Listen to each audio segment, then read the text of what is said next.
성령의 바람, 은혜의 물결, 새벽이슬 같은 청년, 그런 제목으로 말씀을 살펴보겠습니다.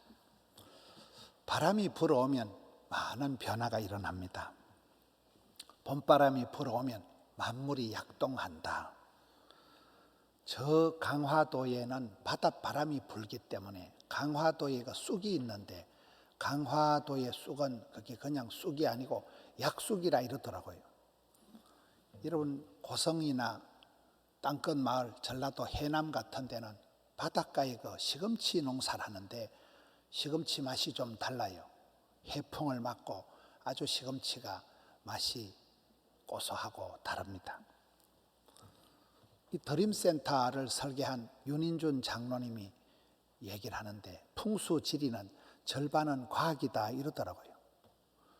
바람이 어디로 흘러가고 홍수가 나면 물길이 어디로 흘러가느냐, 풍수지리가 절반은 과학이라는 거예요. 여러분, 산 좋고 물 좋은 데는 사람도 건강해집니다. 어떤 동네 가서 살면 아토피가 사라지고, 어떤 데 가서 살면 그냥 천식이 생기고, 풍수지리가 절반은 과학이라는 것입니다. 햇살 가득한 곳, 양지 바른 곳, 여러분, 산 좋고 물 좋은 곳엔 사람도 살기가 좋은 이유입니다. 성경에 보면 에스겔 골짜기에 마른 뼈다귀가 쫙 깔려 있습니다. 바싹 마른 해골 바가지가 깔려 있는데, 생기야 불어라. 성령의 바람이 불어오니까 이 뼈다귀들이 따다닥 살아나서 하나님의 큰 군대를 이룬 게 에스겔 37장의 말씀입니다.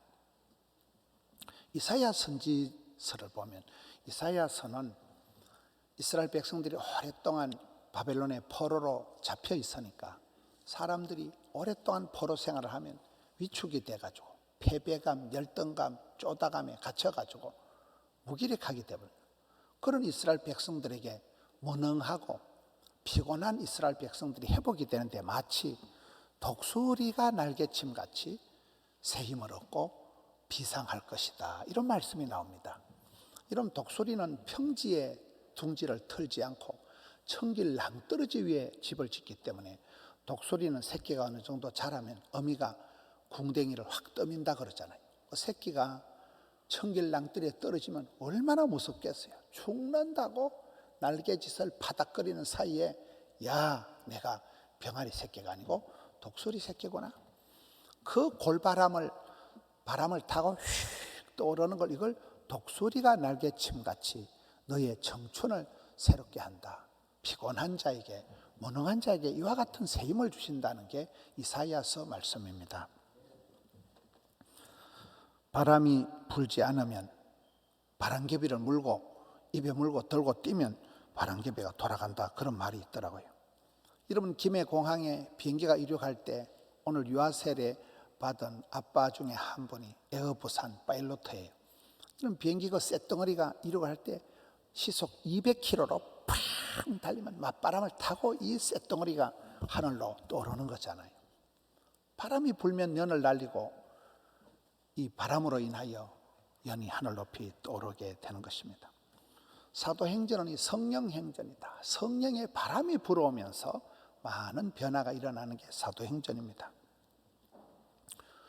오직 성령이 임하시면 너희가 권세와 능력을 받고 예루살렘과 온 유대와 사마리아와 땅끝까지 경계선 장애를 벗어난다는 거예요. 사람은 경계선 장애가 다 있다는 거예요. 이 시대가 보수와 진보 사이에, 전쟁과 평화 사이에, 교회와 세상 사회 사이에, 남성과 여성 사이, 청년 세대와 장년 세대 사이에, 사랑과 미움 사이에 낀 세대라는 거예요. 그런데 성령이 임하시면 예루살렘을 벗어나서 유대를 뛰어넘어서, 한계를 뛰어넘어서 경계선을 넘어선다. 감정선을 벗어난다. 원수를 사랑하게 되고 겁과 두려움이 사라지고 담대하게 되는 것이 성령의 바람이 불어올 때 그런 역사가 나타난다는 것입니다. 사람이 열을 받으면 분노 조절 장애가 생깁니다. 상처를 계속 받으면 트라우마가 생기고 상처에 따까리가 앉아서 아픕니다. 은혜를 받으면, 감동을 받으면 사랑을 하면은 예뻐지는 것입니다. 사람이 변화되는 것은 은혜와 감동과 그럴 때 사람이 변화가 되는 것입니다. 하나님의 사랑, 하나님의 감동을 받고 성령의 감화 감동을 받고 나면 사람이 변화되는데, 우리가 사도행전에 보면 사도들이 매를 맞고 감옥에 갇히고 고난을 당하는데도 그걸 마땅히 당연히 여기고 예수님 때문에 손해보고 고난당하는 걸 기쁘게 여겼다. 기쁨이가 샘솟듯 하는, 감옥에 갇혀 있으면서도 나와 같이 기뻐해라, 기가 뿜어져 나오는 그런 현상들이 나타납니다.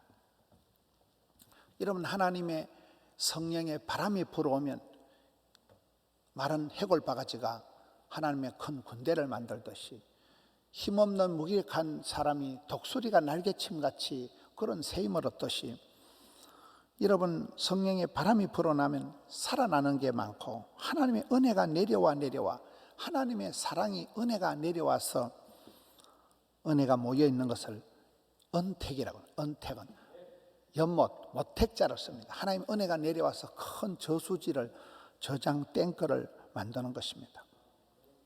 오늘 부모님들이 아기들을 안고 유아 세례를 받습니다.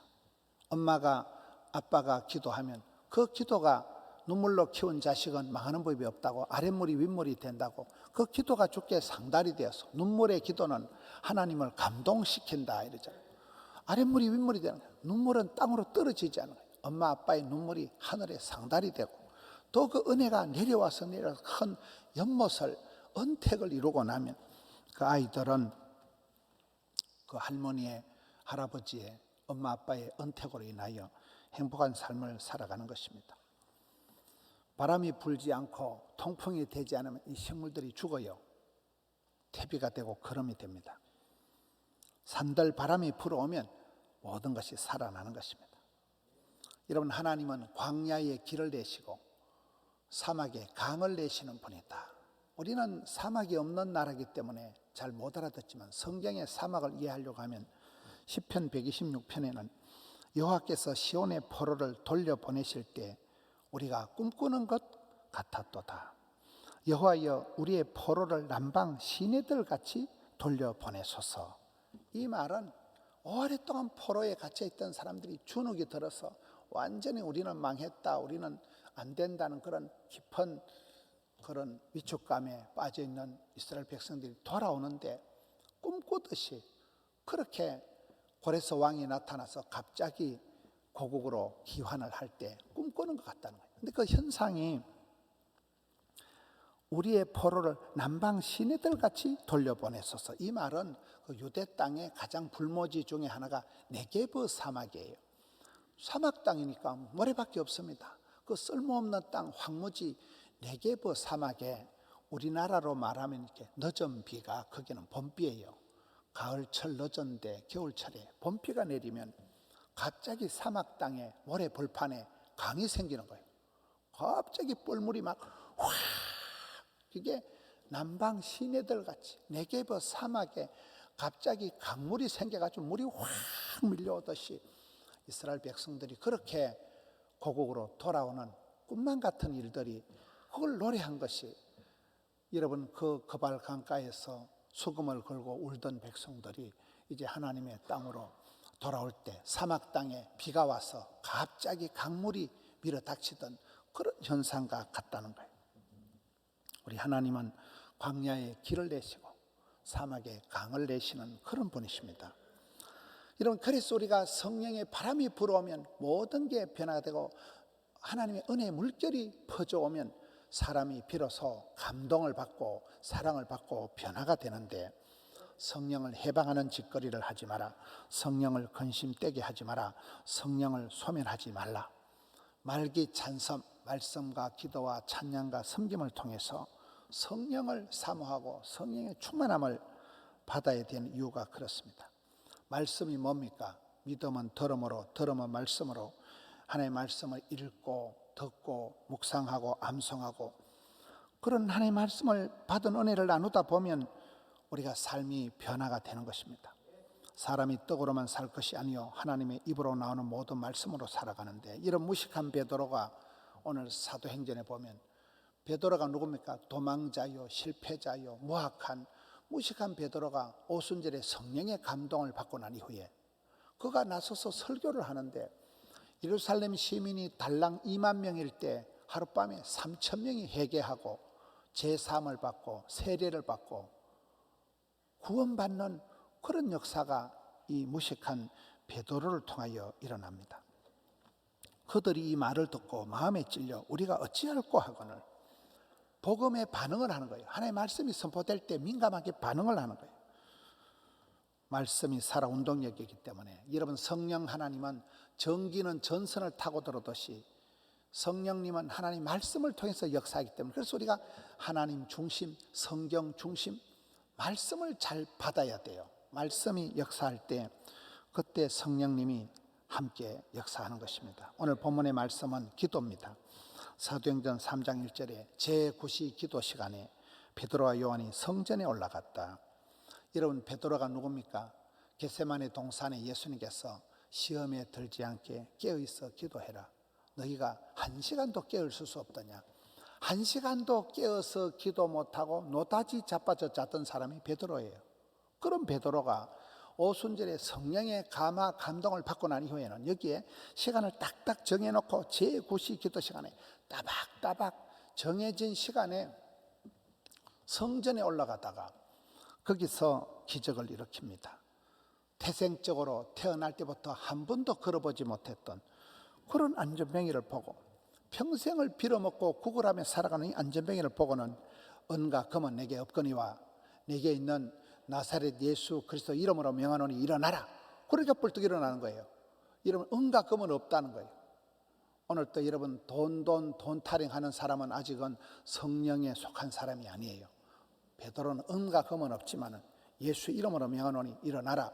이게 안전뱅이가 벌떡 일어나는데, 지난 한 주간 동안을 이 사도행전 3장 4장을 일주일 내도록 새벽마다 묵상을 했습니다. 한 안전뱅이가 일어나면서 길고 긴 사도행전 3장 4장이 이어지더라고요. 수많은 사건이 벌어집니다. 안전뱅이 때문에 큰 소동이 일어나고 많은 무리가 모이고 베드로가 설교를 하게 되고 지도자들이 사도들을 체포하고 가두었지만은 4장 4절에 가서 보니까 말씀을 듣고 믿는 자가 남자만 5천 명이나 되었더라. 이야, 아까는 사도행전 2장에서는 3천 명이 회개했지만은 4장에 와서는 안전뱅이 하나 일으키고 난 뒤에 이게 나비 효과가 나서 성령의 바람이 불어오는데 은혜의 물결이 퍼져나가는데 여자들 빼고 어린애들 빼고 남자만 5천 명이 회개하고 변화받는 기적이 나타나는 게 오늘 본문입니다. 4장 22절 4장 말미에 가서 보면 이 표적으로 병이 나은 사람은 40여세나 되었더라. 전 이 말씀 보고 깜짝 놀란 것이 안전병이 하나 일어났는데 오만때만 사건이 다 벌어지고 많은 기적이 연출이 되고 난 뒤에 가로늦게 가가지고, 근데 그 사람 나이가 40대제, 그게 오늘 말씀의 결론이에요. 이 사실이 팩트라는 거예요. 구체적인 그 안전병의 나이를 40몇 세 나이를 명시한 것은 아주 구체적인 역사적인 현실이라는 얘기입니다. 이 사도행전 3장 4절 4장 긴 본문이 온통 안전병이 하나를 일으킨 이 사건 때문에 일파만파 나비 효과가 나타나고 있다는 것입니다. 여러분, 고린도후서 6장에 가서 보면 너희가 하나님의 은혜를 헛되이 받지 마라.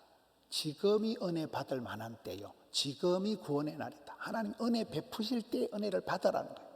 때가 있다는 거예요. 유엔이 정한 청년의 나이가 65세다 이러잖아요.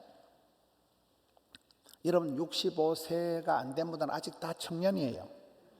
그런데 아직 젊은 사람들이 어디 좋은 데 없나, 쉴 곳이나 찾고 맛집이나 찾고, 이제 나는 그동안 돈 번다고 고생했으니까 좀 쉬어야 되겠다, 그딴 소리 하지 마세요. 청년들이라니까요. 저는 지난주에 모 방송국에 어떤 행사가 있었습니다. 제가 설교를 했습니다. 옆자리에 앉은 장로님이 84세고 앞에 앉은 장로님이 70세시더라고요. 근데 84세 되신 그 장로님이 이렇게 식사를 하시면서 얘기를 두런두런 하시는데, 부산의 빅3에 들어가는, 제가 어느 교회라고 말은 못하겠어요. 부산의 빅3에 들어가는 그 교회를 건축할 때 건축 헌금 3분의 1을 이 장로님이 하셨다더라고요. 이 장로님은 칠순잔치를 하지 않고 칠순잔치 때 7천만 원을 가족들이 모아가지고 바퍼에 기부를 하셨다더라고요. 팔순잔치도 하지 않고 가족들이 8천만 원을 모아주는 걸 또 그런 어려운 시설에 헌금을 했다 하더라고요. 구순잔치에는 얼마를 모아야 되겠어요? 지금 84세신데 일주일에 4일을 골프를 치는데, 골프를 치러 가도 그 골프 차도 안 타고 계속 걸어 다니신다는 거예요. 84세 할아버지인데 얼굴을 옆에 보니까 총각 같아요. 완전히 새신랑 같아요, 얼굴이. 이야, 근데 그 앞에 맞은편에 앉은 70세 장로님은 최근에 위에 그 시술을 했다더라고요. 위암은 아니고 위에 그 용종을 제거하는 시술을 하고 난데, 이 장로님은 바짝 기가 죽어가지고 이제 나는 막 고생 끝, 이제 막 사업도 취업되고 일하는 것도 다 자녀들에게 물려주고 이제 자기는 조용히 남은 여생을 쉬어야 되겠다고 생각을 했는데, 앞에 84세 청년이 엄청 세게 얘기를 하니까 내가 좀 계도 수정을 해야 되겠다, 이제 나는 쉬어야지 하는 생각을 거둬야 되겠다, 그런 말씀을 하시더라고요. 여러분, 그렇습니다. 이제 70세만 인생 후반전, 이모작 이제 본격적으로 시작되는 나이라니까요. 청년이라니까요. 그래서 뜻깊게 의미심장하게 보람차게 살아가야 되지, 쉴 생각을 하지 마라. 생각에서부터 그렇게 밀리면 안 된다는 거예요. 여러분, 말기 찬섬, 말씀과 기도와 찬양과 섬김의 자리에 설 때 민감하게 반응을 해야지, 섬김의 자리를 아름답게 이렇게 만들어 가야 되지, 꼭 귀신을 불러들이는 그런 짓거리를 하지 마라. 귀신을 불러들이는 그런 마음씨를, 그런 손길을, 발걸음을 가지지 마라. 사도 바울과 같이 이제 나는 성령의 매임을 받아서 예루살렘으로 가는데 무슨 일을 당하든지 나는 간다, 못 먹어도 고다, 그런 담대한 용기와 믿음을 가지고 나가는 사람은 건강도 감당하고 사업도 감당하고 그렇습니다. 여러분, 성령의 바람이 불어오면 바싹 마른 해골 바가지가 살아나서 하나님의 위풍당당한 큰 군대를 만들듯이, 여러분, 성령의 바람을 타면 독수리가 날개치며 올라감 같은 새 힘을 얻게 되는 것입니다. 동풍이 불어오면, 여러분, 봄바람이 불어오면, 성령의 바람이 불어오면 많은 변화가 일어나요. 은혜의 물결이 밀려오면, 여러분, 은혜의 파도를 타면 순풍에 돛단 듯이 순적하게 나아가는 것입니다. 그럴 때 새벽이슬 같은 청년들이 나타난다는 거예요. 성경의 새벽이슬 같은 청년들은 일교차가 심한 이 이스라엘 땅에서는 낮에는 덥고 밤에는 춥기 때문에 밤사이에 꽃잎에 나무 이파리에 땡글땡글 물방울이 맺힌다는 거예요. 그게 아주 영롱한 물방울이 아침에 보면 땡글땡글 맺혀 있는 것이 새벽이슬 같은 청년들이다. 여러분, 사도행전을 보면 그렇습니다. 성령의 바람이 불어오고 은혜의 물결이 퍼져나가면서 사람들이 나타나는 거예요. 그 도망자요 비겁하고 겁쟁인 허물 많은 베드로가 굉장한 웅변가가 되고 설교 한판 할 때 3,000명, 5,000명이 뒤집어지는 그런 명설교자가 되고, 여러분, 안전뱅이 하나가 일어나면서 한 번도 걸어보지 못했던 안전뱅이가 뛰어다니며 춤을 추고 찬송을 불러 제키니까 오늘 본문의 말씀 전후로 안전뱅이 하나 때문에 많은 변화가 일어나고, 남자들만 그때 회개하고 세례받고 예수 믿는 남자만 5,000명이 생긴다는 거예요. 이 어마무시한 일들이 일어나는 거예요. 3장 4장을 넘어가면서 노다지 그런 말씀들이 나비 효과처럼 퍼져나가는 것입니다.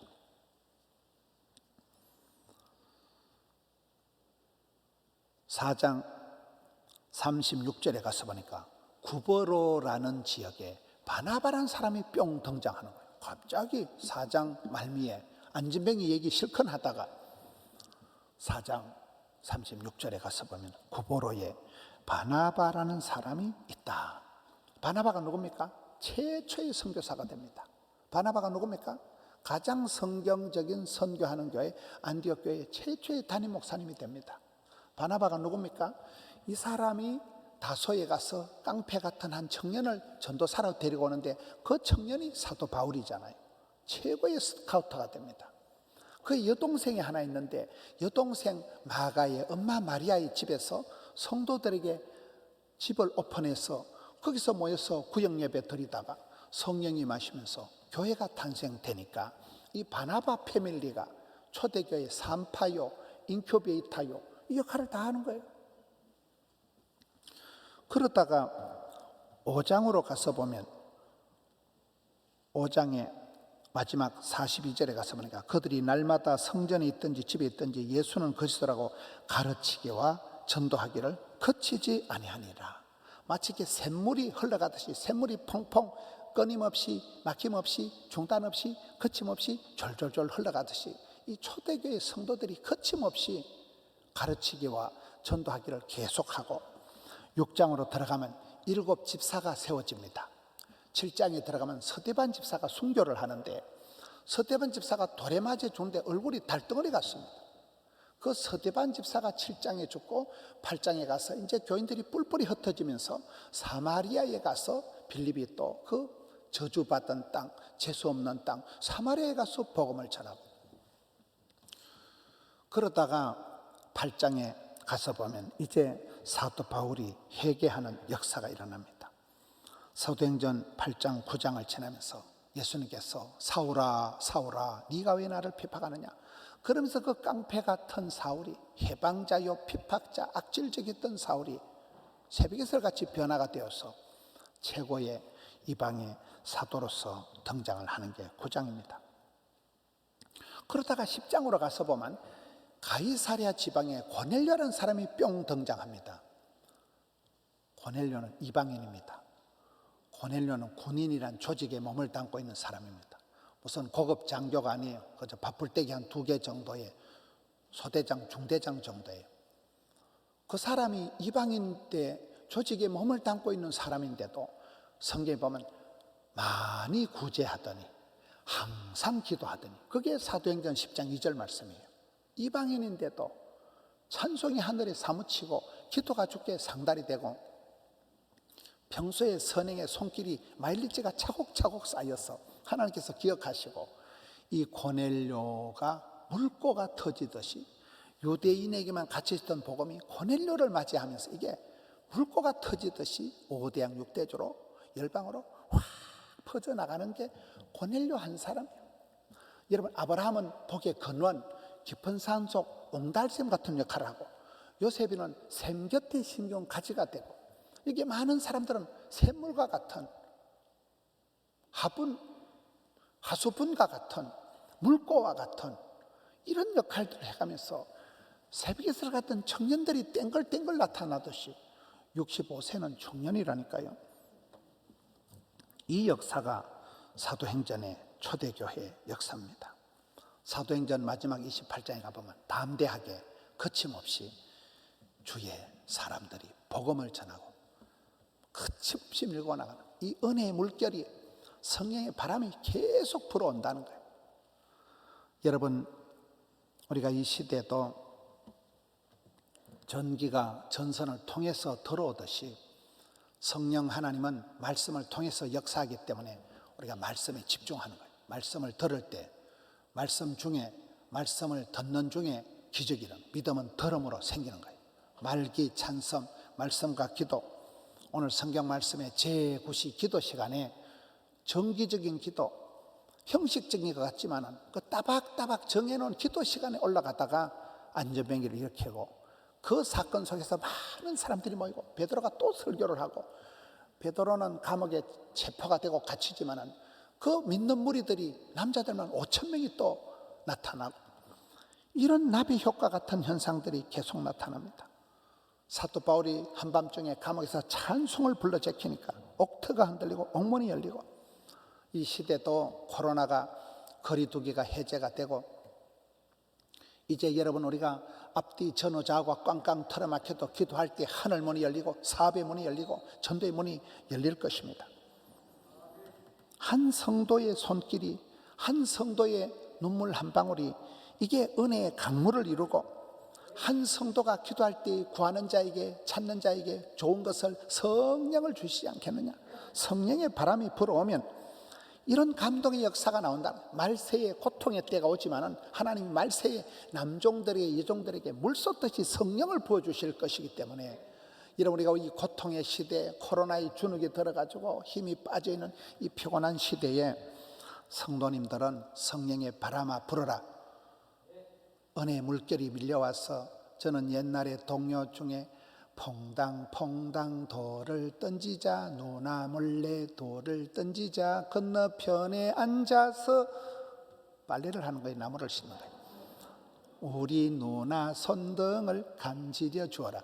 그런 현상들이 여러분 성령의 바람이 산들바람이 불어오면서 생계의 바람이 불어오면서 만물이 살아나고 에스겔 골짜기 뼈다귀들이 살아나고 여러분 그 골바람을 타고 독소리가 날개친 같이 비상한 은혜를 받듯이 이런 은혜의 물결이 밀려오면 은혜의 물결이 흘러서 내려와 카리스 말을 이루고 은택을 이루고 그 엄마의 기도 때문에 할머니의 눈물 때문에 아버지가 거룩한 손을 들고 기도하기 때문에 그 자녀들이 망할 수가 없는 거예요. 꽃감 빼먹듯이 은택을 받는 거예요. 꽃감 빼먹듯이 그대로 하나님의 그 사랑이 내려와서 큰 저장 탱크 은택을 연못을 이루기 때문에 여러분 우리가 다음 세대들이 비극적이고 그런 게 아니에요. 성령이 마시면 경계선 장애를 뛰어넘는다니까요. 감정선을 넘어서 한계를 뛰어넘어서 여러분 우리 아이들이 그런 은혜의 동산의 기적의 현장에서 하나님의 믿음의 용사들이 벌떼같이 일어나는 품꾼들이 일어나는 아름다운 포도원에 생기와 소망이 넘치는 포도원 공동체에 이런 복음 전파하는 데 원팀이 되어서 가든지 보내든지 배우든지 가르치든지 기도하든지 무엇이든지 한 팀이 되어서 이 어두운 시대에 코로나를 종식시키고 여러분 살아나는 그런 성령의 바람을 일으키고 은혜 물결의 감동의 물결을 맞이하는 새벽이슬 같은 청춘으로 나타나는 우리 성도님들 되시기를 축원합니다.